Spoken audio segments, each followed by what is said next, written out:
Vamos começar aqui resolvendo o primeiro exemplo do módulo 6. Nesse módulo, nós falamos sobre corrente elétrica, densidade de corrente elétrica e leis ion, e também sobre potência elétrica. Ele apresenta um gráfico em que a corrente elétrica em miliamperes está variando em relação ao tempo em segundos. É importante a gente olhar aqui com cuidado que a corrente aqui ela não é constante, ela é uma corrente que está aumentando, né? Então, ao longo dos 12 segundos, eu começo com corrente zero e ao terminar 12 segundos, a minha corrente aumentou até o valor de 10 mA. O que ele fala para a gente, né? O gráfico abaixo mostra como varia a corrente elétrica aí em função do tempo t, através da secção transversal de um condutor.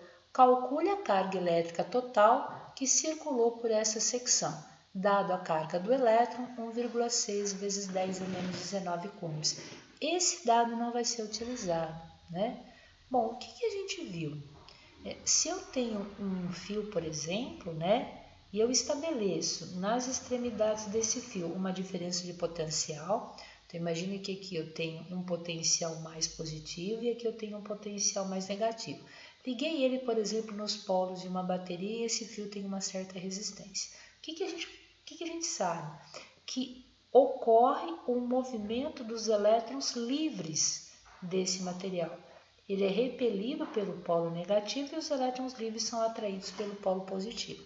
Só que, por definição, esse movimento dos elétrons é contrário à corrente convencional que se estabelece ao longo do fio. Então, por convenção, o sentido da corrente elétrica é oposto ao sentido do movimento dos elétrons. E como é que eu calculo essa corrente elétrica? Eu posso imaginar um corte transversal que eu faço ao longo desse fio, eu tenho uma área, a quantidade de carga que atravessa essa área na unidade de tempo, a gente define como intensidade média de corrente, né? Então, I aqui vai ser ΔQ, a quantidade de carga que atravessa na unidade de tempo. A gente sabe que carga é dada em Coulomb no sistema internacional e tempo é segundo. E Coulomb sobre segundo, a intensidade de corrente elétrica vai ter como unidade a ampere no sistema internacional. Agora, a gente vai pensar, puxa vida, quanto vale esse ΔQ aqui? O ΔT é 2 segundos e o ΔQ? Será que é 10 menos 0? Não, né? Porque a gente está vendo que ele está variando ao longo do tempo. Então, a gente pode pensar numa formulação um pouquinho diferente, né? Se eu pegar um pedacinho de carga infinitesimal dQ que atravessa essa secção, no intervalo de tempo também muito pequenininho dQ, eu tenho a relação que a intensidade de corrente é dQ dt. Se o dt passa multiplicando, eu vou ter que dQ, essa quantidade pequenininha de carga, é I dt. E como é que eu faço para encontrar a carga total? Eu integro.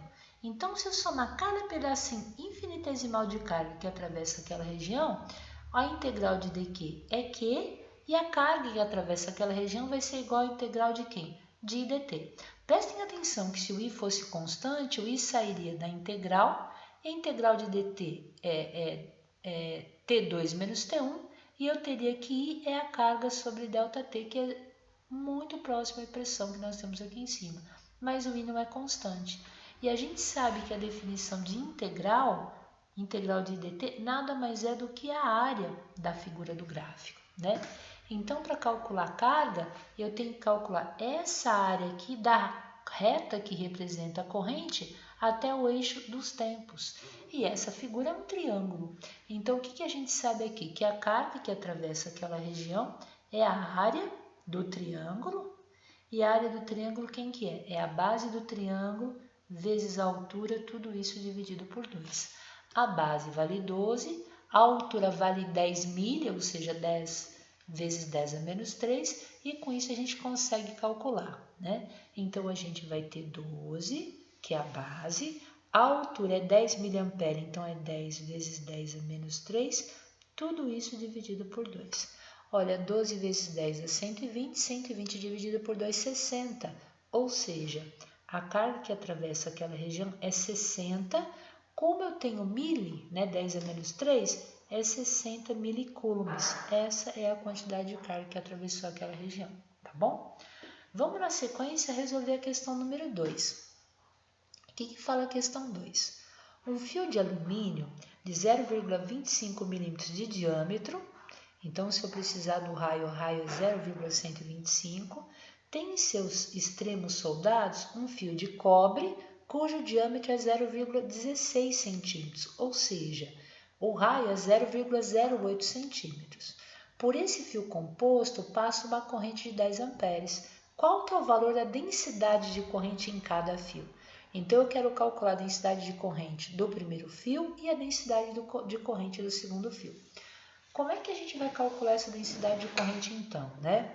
A gente sabe que a densidade de corrente que eu vou representar por J é a corrente que atravessa o fio sobre a área da seção reta daquele fio. No caso dos dois fios, a corrente, segundo o que ele disse, é 10 amperes. Então, eu preciso fazer o quê? Calcular a área do primeiro fio e a área do segundo fio. Imaginando que é o fio em que a seção transversal, ou seja, a área, né? Se eu fizer um corte, eu vou ter uma área que é um círculo, então a área tanto do fio 1 quanto do fio 2 vão ser iguais a π vezes o raio de cada fio elevado ao quadrado. Bom, então, coisa mais simples que nós temos, calcular aqui a área do fio número 1 vai ser π raio do primeiro fio ao quadrado. E a área do fio número 2, que vai ser igual a π vezes o raio do segundo fio ao quadrado. A gente sabe que o π é 3,14. Se o diâmetro do primeiro fio é 0,25, o raio é a metade, então é 0,125. Ele está em centímetro, então eu passo para metro. Então, 10 a menos 2, só que tudo isso aqui elevado ao quadrado. No caso do segundo fio, eu posso trocar o π de novo por 3,14. O diâmetro do segundo fio é 0,16 centímetros. Então, o raio é 0,08 vezes 10 elevado a menos 2, também elevado ao quadrado. E a gente vai encontrar tanto a área do primeiro quanto a área do segundo, né? Então, eu vou fazer o cálculo aqui. 0,125 ao quadrado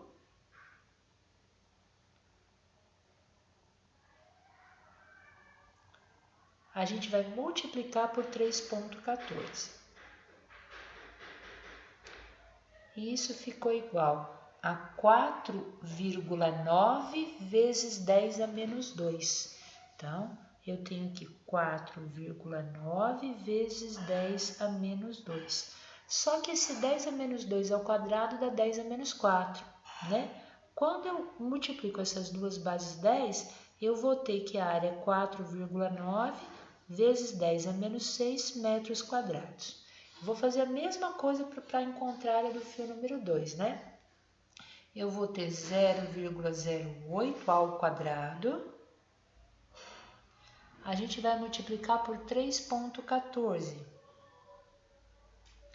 Isso aqui foi igual a 2 vezes 10 a menos 2.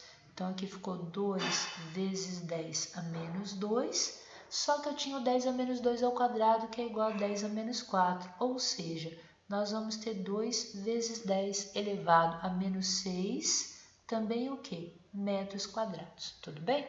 Encontramos a área 1 e a área 2. Agora ficou fácil. Como é que eu acho a densidade de corrente para o primeiro fio, né? Para o fio de alumínio? Então, a densidade de corrente é a corrente que está percorrendo o fio, que é 10 amperes, sobre a área da secção transversal, que é 4,9 vezes 10 elevado a menos 6. Então, vamos dividir agora, né? O 10, aqui é 10 a menos 6, me desculpa.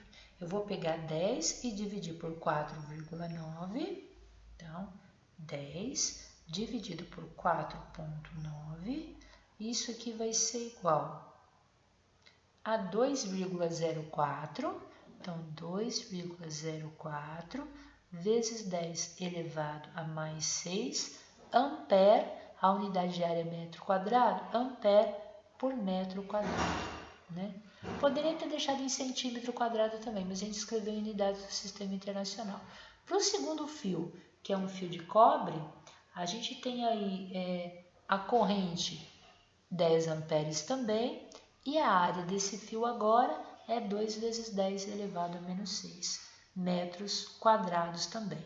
Ou seja, 10 dividido por 2 dá 5, 10 a menos 6 passa como sendo 10 a sexta, o que? Ampere por metro quadrado.